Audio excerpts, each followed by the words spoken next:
Hello and welcome to this webinar on polarity analysis. We are facing tough times all over the world, and in these testing times, may God give us the strength and the courage to fight this situation. Today, I am going to share some of my experience of treating some acute cases using polarity analysis. So when it comes to treating acute illnesses, many of us face some doubts and difficulties. And the most common ones are like how to take a case, what questions to ask, what is the potency, what is the repetition, how to found the totality, which symptom to take, which repertory to use. These are some basic doubts or questions which people have, and I also had when I began my practice. These difficulties are not just for acute illnesses, but while treating chronic diseases as well. So is there a method which is very easy, very practical, and simple, which can give consistent, fast, and sure shot results? Is there something in homeopathy? Polarity analysis. Studying polarity analysis has helped me to answer these questions, and which is what I will be sharing with you today. Let us begin with this one case. This is a case of a patient who was diagnosed with H1N1, that is the swine flu, on 14th of February 2019 in the afternoon. I get a call from the patient's sister, who is a firm believer of homeopathy. She says her sister is running a temperature of 103 and 104 and is diagnosed with swine flu. The patient is already admitted in the hospital and has taken all possible medications, but the things are going out of control.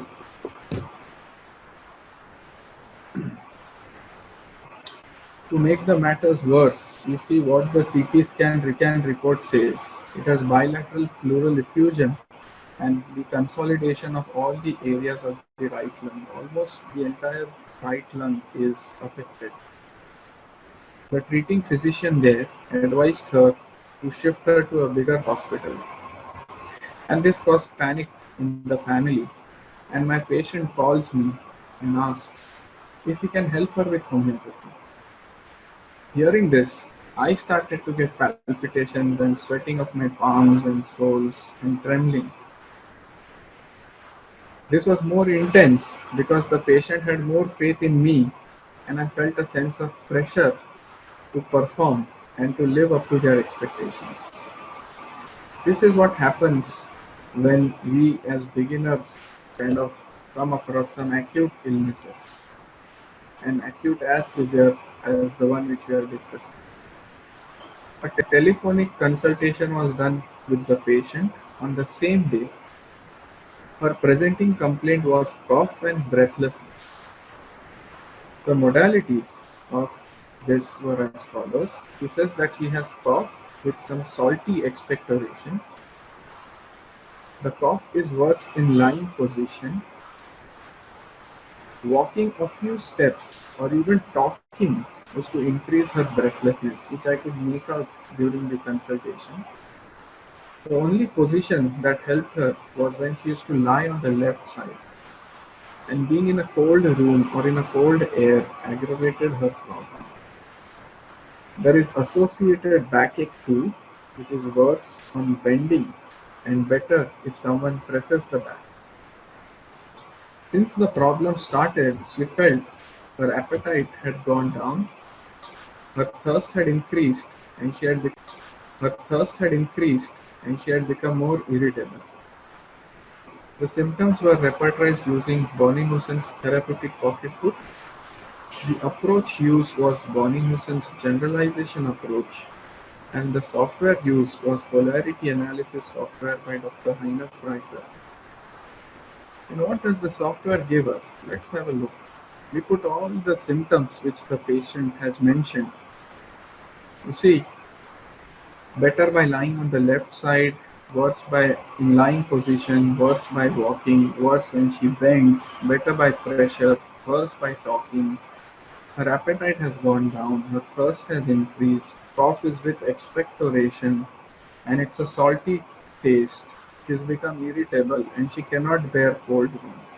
When we repertorize these symptoms, first of all, we have to understand the difference in the approach. If we take a Kantian approach, the Kant by lying on the left side, cough works by lying on the left side. So this is where you go in a particular chapter and then take the associated modalities. Whereas what Bonninghausen did is he generalized this. So you will not see any particular modality in his therapeutic pocket. You will have only general symptoms, which means that what is true to a part is true to the whole. So for example, he says that the cough is better by lying on the left side. So in general, you take better by lying on the left. This is what generalization principle means. What is true to the part is true to the whole. Now we see when we repertorize the complaints, there are two columns, there are two rows, the one below the blue line and the one below the red line. The one below the blue line are the symptoms of our patient. Alongside this symptom or the rubric, you see there is a letter P written, which means that it's a polar symptom. What is a polar symptom? That means if the patient says that she is better by lying on the left side, the opposite polar symptom goes worse by lying on the left side. This is little bit about polarity analysis. So the software kind of takes the opposite symptoms or the polar symptoms automatically in it. You don't have to manually do it. How do we calculate polarity difference? Normally, if we repertorize all these symptoms, you will get the repertorial totality where you will get the suggestion of nux vomica, mercury, calcarea, natrum carb, and sulfur. And then you will have to use your knowledge of materia medica to differentiate. The advantage are remedies which are marked in gray zones. What does that mean? That means that the remedies which are in gray zones are eliminated. Why they are eliminated? Because there is a contradiction. For example, you see natrum carb, for example. The patient symptom is better by lying on the left side. Natrum carb has this symptom in 1 mark or even sulfur. Whereas the polar symptom, it has worse by lying on the left side 3 marks. So you see that is how this remedy kind of gets contraindicated.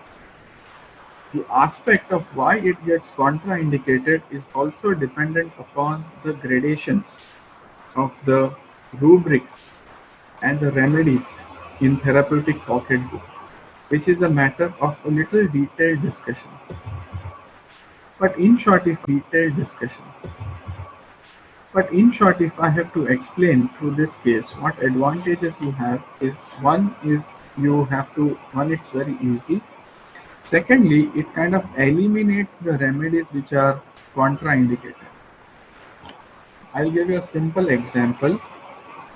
Suppose you take nux vomica, the rubrics and the gradations below the blue line are for nux vomica. That means if nux vomica is to be given, these are the points or these are the grades which are in favor of nux vomica, and the ones below the red line are against nux vomica. So you see, again, nux vomica is worse lying position 1 mark, but nux vomica is 4 marks better by lying position, and that's how this remedy gets contraindicated. So one thing which I would like to explain. If you just do a simple repertorization, you will get nux vomica 31 marks, mercury 29, calcarea 31, natrum carb 26, and sulfur 28. But how is polarity difference calculated? You calculate the grades under the blue line and then you minus the grades under the red line. So if you calculate all these, you will get 29, and if you calculate all these, then you will get 14. And that's how 29 minus 14 you get 15 as the polarity difference. This way the polarity difference is calculated and you don't have to manually do it. The software does it on its own. In this particular case, the only remedy that covers all the symptoms and which does not have any contraindication is Merck salt, and which is what we give our patient. Merck salt 201 dose. On 14th of February 2019, by evening they could get this medicine, and she receives one dose of it, and you see what happens. In 2 days, the H1N1 comes negative, the cough gets better by 50% on the same night, next day morning the cough is reduced, there was some backache, but after 2 days there is no cough, no breathlessness, no backache. They did an X-ray before getting discharged and it showed that it is only mild pneumonitis which is left. This was one case where polarity analysis helped. Another case is an interesting case of an 8-year-old boy. The mother calls me at 6 a.m. in panic and that he woke up with vomiting. And I was assuming that it could be simple indigestion and advised him to take light diet. He calls me again at 9 o'clock in the morning. I'm on my way to my clinic and she says that doctor, he is in a lot of pain. So I told the mother, you bring the child to the clinic. I see him at around 11:30 in the clinic. On examination, I find that the pain in the morning was around the umbilicus, and by the time he came to the clinic, it extended or it kind of localized into the right iliac region, and there was rebound tenderness. So clinically, I was suspecting acute appendicitis. What were his symptoms? He said that the pain is worse by pressure. It is worse in a lying position, or even if you touch it, or even if you rub it, or even if he bends, the pain used to increase. He used to feel somewhat better only in a sitting position. The mother says that he has not eaten anything and his thirst for water has increased. What we have to do, we go to this repertory again or this software, we put all his symptoms, and again you see that the symptoms below the blue line, they are the symptoms which are for the remedy.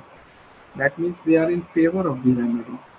And the symptoms which are below the red line, they are against the remedy.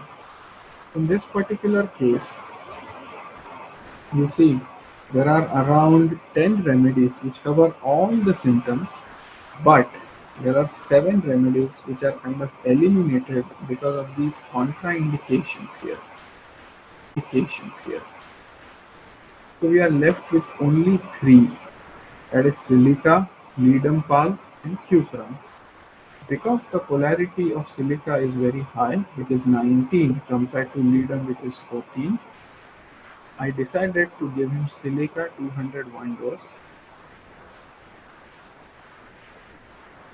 Also, I told the mother that you go to a sonologist and get a sonography done, and you see the sonologist says that finding suggestive of mild acute appendicitis. Now what happens after the remedy? So I see the report and I tell the mother that it is surely appendicitis.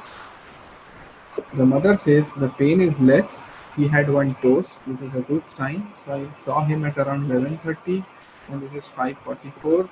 It is just roughly 6 hours. Advice, wait and watch. Don't repeat the dose. Eating is a good sign. He asked, you think he needs surgery? I say no. Then the same day the same day at night, he is okay. There is no pain. The next day, I'm very sorry, this is next day in the morning, he slept okay, he had breakfast, just continue his regular medicines which is Saclac. Mother asks, Do we need to give him any antibiotics and how will the swelling go? And I said that the medicines will help to reduce the swelling. This is the same day, that is day 2, in the evening. No pain at all. He is playing and demanding all the wrong food. So within 24 hours, this situation of mild acute appendicitis,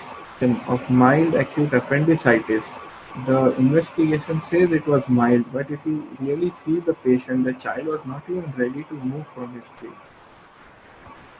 Within 24 hours, this situation settles. Next day, that is day 3, he is good, there is no pain. When can I send my driver to collect his regular medicine? And then I again asked them, because I was a little apprehensive, it shouldn't lead to any pustular thing. So they do an appendicitis again, the sonography again, and there is no definite sign of appendicitis. There is only some reactive lymph nodes are present. Now, what is the secret to get such results? This is something which is very interesting that has come to my light when I started doing polarity analysis. So if you compare these two slides, this is a slide sent by one patient and another is a slide sent by another patient.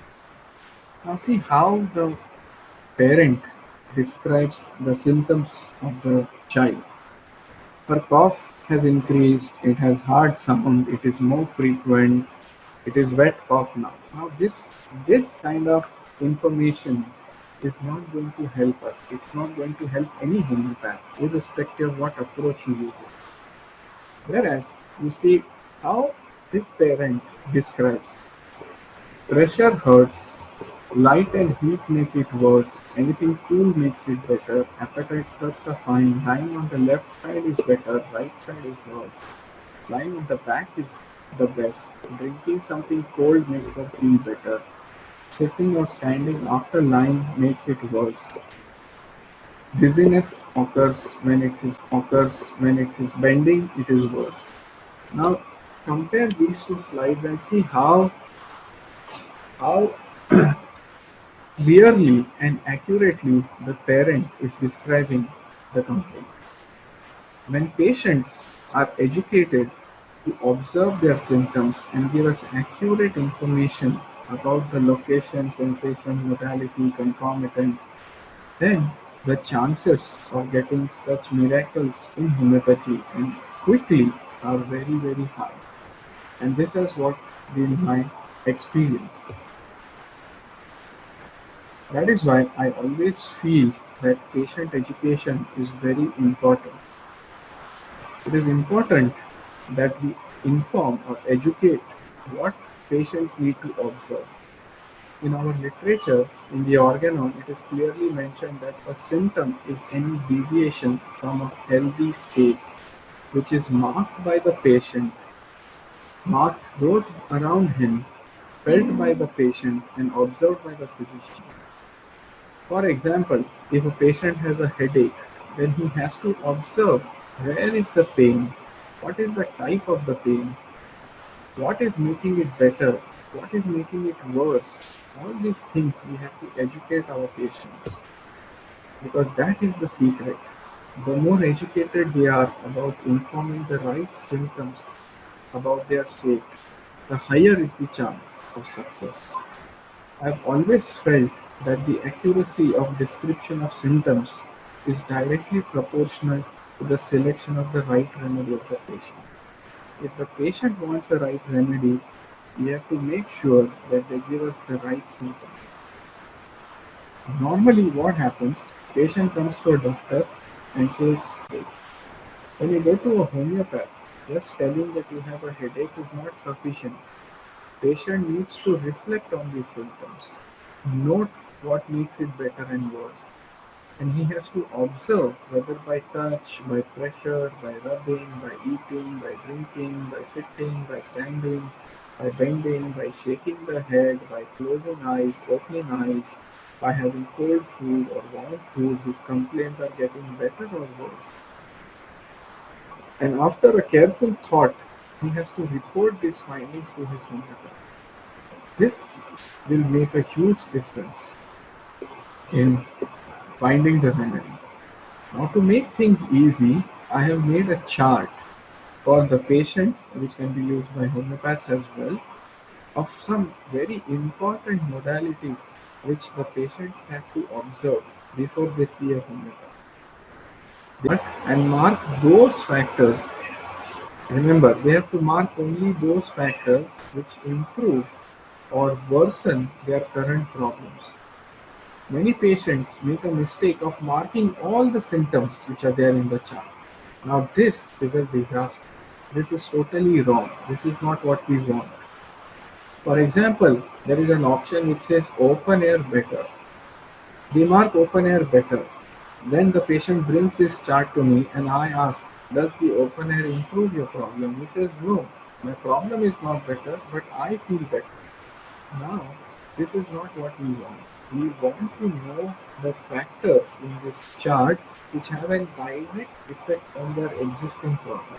This is very, very fundamental to note for the patients as well and for the homeopaths who are going to use this.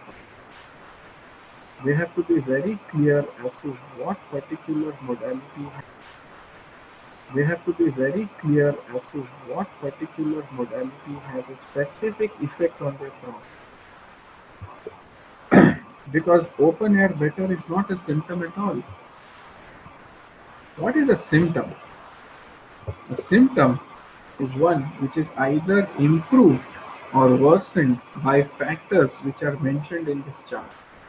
Once the patients are trained to give the exact symptoms, then I can tell you within 1, 2 or maximum 3 days, I'm sure you will get some miraculous results. Some results which you may not even have dreamt of that homeopathy can do. Or some results which you only have imagined or seen by our teachers doing that. The secret, my friends, is to educate the patient about observing their symptoms. If they give the right symptoms, your job becomes easy. Why I am telling you, because as a homeopath, it is our responsibility to educate our patients. This is something which I see is lacking among homeopaths. And that is why I felt that through this talk, I would make it clear that the physician has to emphasize that the patient has to observe his symptoms. The consistency I have seen in my experience when the patient started giving me exact symptoms had improved dramatically. The consistency of success rate. For that, I did a small statistical evaluation which I share in all my lectures because this is something which was very interesting for me. During the period of 2015 to 17, I kind of studied 304 cases to be precise. And I decided a criteria for successful treatment that if the patient says that I am 50% or more than 50% better in first 4 days after giving the remedy, then he will fall into the category of successful treatment. If the patient says that I have no improvement, or if he says that the improvement is less than 50% in first 4 days of treatment, then he falls into the category of failure. Now, if you see, the percentage of patients who got better was 79, and because of this, my belief on this approach has become stronger and stronger, and it gets stronger with each passing day. Why it is important? I came across this book. It is called as The Inner Game of Tennis by Timothy Galloway. In our head is more formidable than any external opponent. Why I say this is because when I began my practice, I had my own doubts and inadequacies. Whenever I had to encounter any acute or a chronic case, I really used to doubt my capabilities, whether I can help, whether homeopathy can help. When I was exposed to this approach and I started using this approach, what happened is this approach gave me tremendous confidence that yes, I can do it. and I can handle acute cases, and I can tell you that it is so easy. If I can do it, and if I am getting 70-80% success in acute cases, I can tell you, you will get more than 80% success. Really, I'm telling you this from my experience. In the long run, I have realized it is not which approach you follow. It is not what approach you follow, but it is which approach gives you the confidence to deal with cases, which is supported by objective statistical evaluation of results in your practice. You can follow any approach. There are beautiful many approaches there in homeopathy, but you should stick or follow an approach which suits you.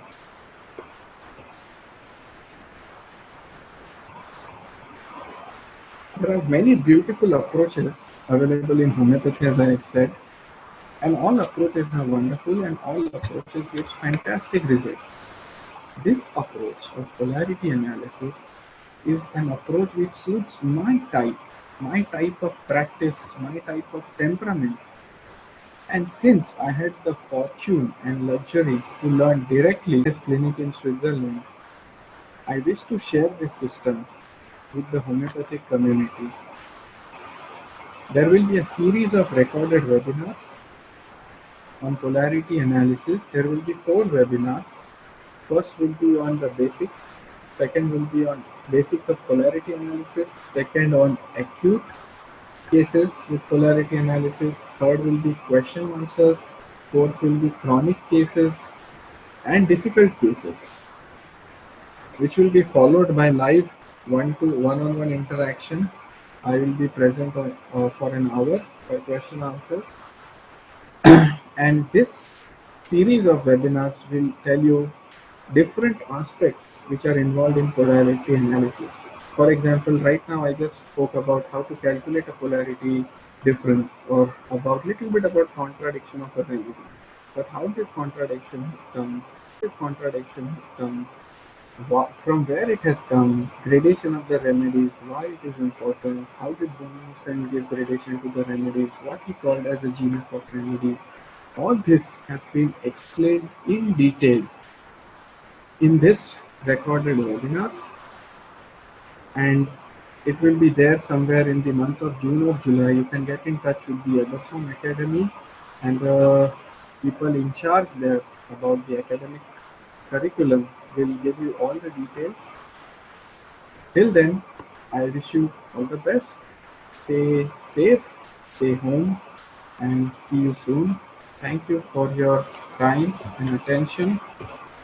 If you have any queries about this particular webinar, you are free to email me, and stay safe once again and stay home.